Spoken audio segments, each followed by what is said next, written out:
Thanks for staying with us. Now let's head straight into the next segment. 18 political parties fielding candidates for 28 governorship/deputy governorship seats in 28 states and 993 states houses of assembly constituencies in 36 states. Governorship elections are not holding this time in Anambra, Bayelsa, Edo, Ekiti, Imo, Kogi, Osun, and Ondo, as opposed to the offices of governors of the states are held off cycles and not part of the general election. Let's get into the business of the day. Joining us to talk about the Guba and Assembly elections and Inec'S readiness for the election is Ibrahim Bello. He is a public affairs and political analyst. Good morning, Mr. Bello. Thanks for joining us. Good morning. Nice having you. Okay. Good morning, Mr. Bello. Good morning. All right. Thank you for joining us. Thank you very much. Nice to have you. Thank you. Thank you. Okay, Mr. Bello, we want to look at the readiness of INEC officials for the election that is taking place tomorrow. How well do you think the INEC officials are ready, considering the happenings that took place during the presidential election that took place 2 weeks ago? It is important to understand that INEC, particularly on the postponement of election last week, will make them to be much more ready. As it is today, they have already made it clear that they are ready for the election tomorrow, as pronounced and reported by the INEC, or the chairman of the Independent National Electoral Commission, Professor Yakuli. And also to understand that the pressure training for the SPOs and APOs has already been conducted during the week. So also other things that they need, like equipments of the viewers and whatever, they have already made it ready. So it is clear to understand that, yes, this time around or this week, they are ready to conduct the election. All right, let me butt in here, Mr. Bello.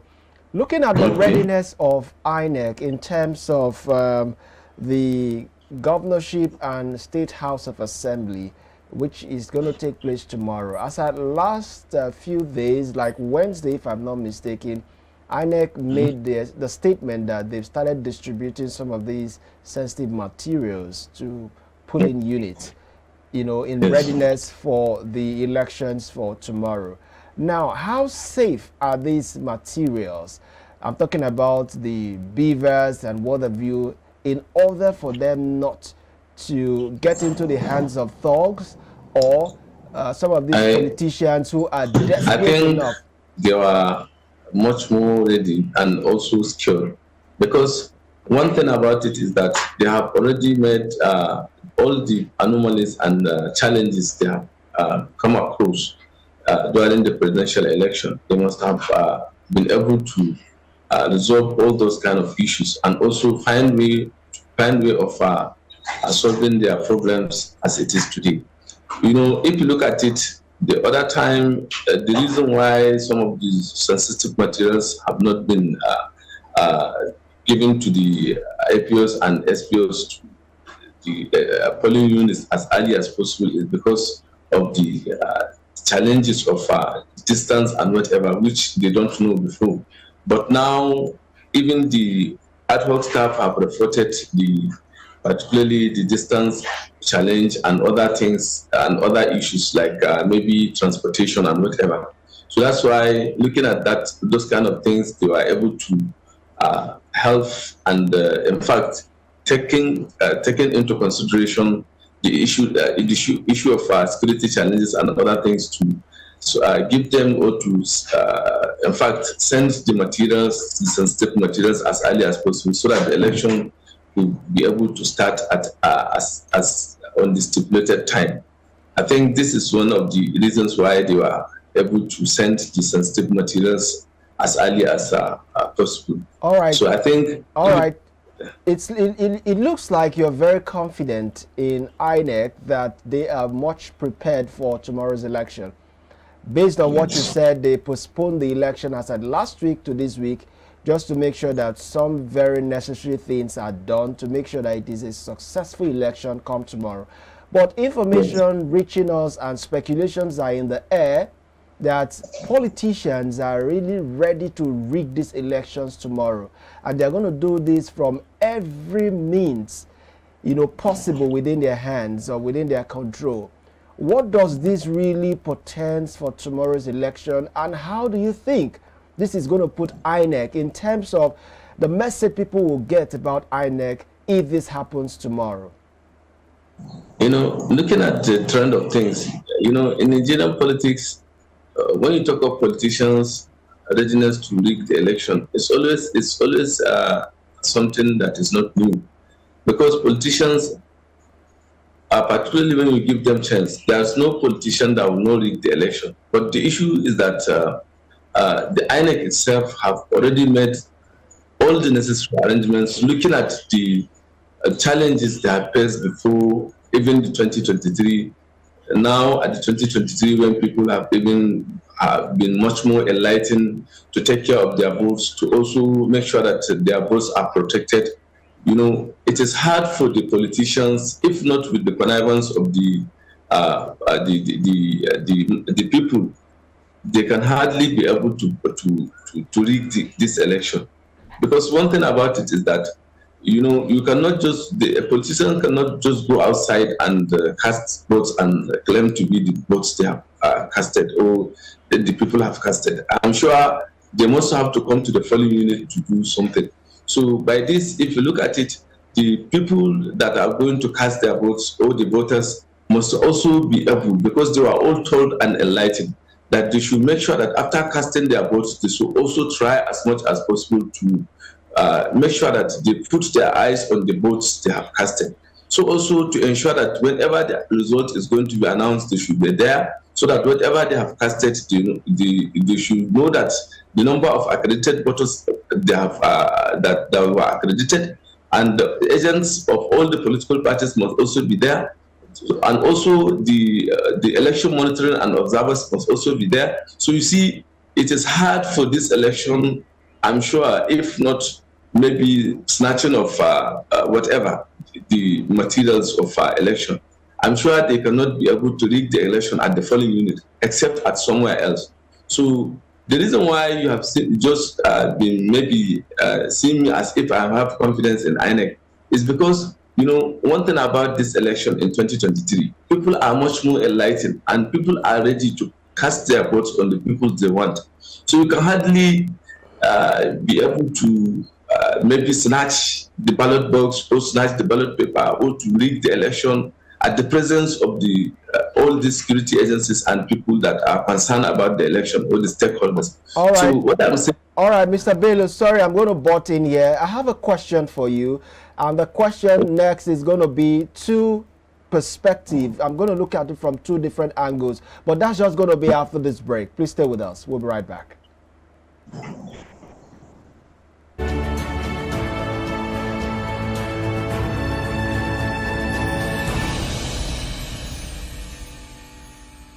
Thank you very much for staying with us. We're still with our guest virtually this time, and before the break, we're about to ask a question.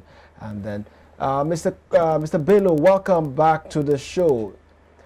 Can you hear us perfectly? Hello, Mr. Bello, can you hear us? Very well. Okay, good. Thank you.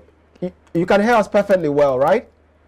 Yes. All right. So before the break, I was about asking you two questions. One, I know you're quite in Kebbi State as we speak, but before we go to Kebbi, I want to ask you, based on the readiness of INEC, what would they say concerning the network? Because network, as at last presidential election, was a big challenge, and I felt to a great extent that was why they didn't really read the results that the officials collated on ground, and I don't know how they got their own result, which they read, to the public. Now, what would they say about the network this time? Have they been able to put their assets together to make sure that the network won't be a problem? What about the beavers? Is it going to function at 100% capacity so that whatever we're going to be hearing from them will be credible enough to bank with? And that's one. Then two, I'm going to ask you, what is the body language of those in Kebbi? Are they really prepared for these elections, or are they really depressed or discouraged, so to speak, looking at how the presidential election turned out? These are the two questions I would like to ask you. No problem. So go right ahead. On the issue, the network challenges, INEC itself does not have control over the network issue. You see, issue of our network is one of the great challenge of Nigeria as a whole. You see, when you talk about the issue of our connection of our network to givers and whatever, you see, it's something that has to do with the network's subscribers or the network agencies or whatever the companies. I think it's high time for the Nigerian government, or even whatever that is going to be used for network, like the issue of this INEC election and also the banking system. It needs to be installed very well. You see, the reason why most at times, particularly the issue of our network, is because most of our elections do hold on Saturdays, and at the same time, the places where the much more of our election usually that is taking place is much more in the rural areas. Those areas doesn't even have a network for to make calls, let alone talk about the issue of our connection to the internet. You see, those kind of things need to be, there's the need for the INEC and maybe in collaboration with these network companies to ensure that something is preferred for those places. Maybe they can be able to collaborate with these network companies to install a particular wireless or even Wi-Fi where those viewers are going to be used, if at all election should be as perfect as we expect. Then secondly, on the issue of this issue of the body language of Kebbi people, Kebbi and Kebbi people are very peaceful people. They are harmonious enough, as if maybe election is not going to hold tomorrow. But I'm telling you, people are ready to come out en masse to ensure that they cast their votes on the candidates they want. And at the same time, even if something happens, it will be under control. Because KB, we are always very peaceful and we are always calm, and also ensuring that whatever is going to happen, we have to listen to the security agencies and even the government and even the concerned citizens to ensure that things are going very well. All right, thank you very much, Mr. Bello. We'll come back at you. We also want to introduce our other guests to this discussion, because it's going to be a two-way traffic, not just you alone, but also will be entertaining his own perspective. And we're happy to be joined by another guest. His name is Kola, just a moment, Kola Edokpaye. He is a human rights activist, and he is actually, right in Kogi State. And are you there, Mr. Kola? Good morning. Hello, Mr. Kola. Can you hear us? All right. I think we can establish that connection right now with Mr. Kola Edokpaye. That's the human rights activist. But then we'll come back at you again when the network is perfectly well. So let's go to Mr. Bello. Mr. Bello, are you there? Yes, I'm still there. Okay. All right. My colleague has a question for you. Mr. Bello, about the first question you answered, you are blaming the failure of uploading the INEC results on the portal to the network providers. Hello, Mr. Bello, can you hear us? Yes, I'm hearing you now. Okay, yes. According to the answer you gave to my colleague on the first question he asked, you were trying to push the blame of the failure of INEC's failure to upload the results on the portal on the network providers. Hello, Mr. Bello. Yes, I'm listening. Okay, yes. I'm asking you, you mean the failure of INEC Failing to upload the result on the portal was caused by the network providers. All right, I think we're having network issue with Mr. Bello, but as soon as we're able to establish that contact with him, we'll get his perspective.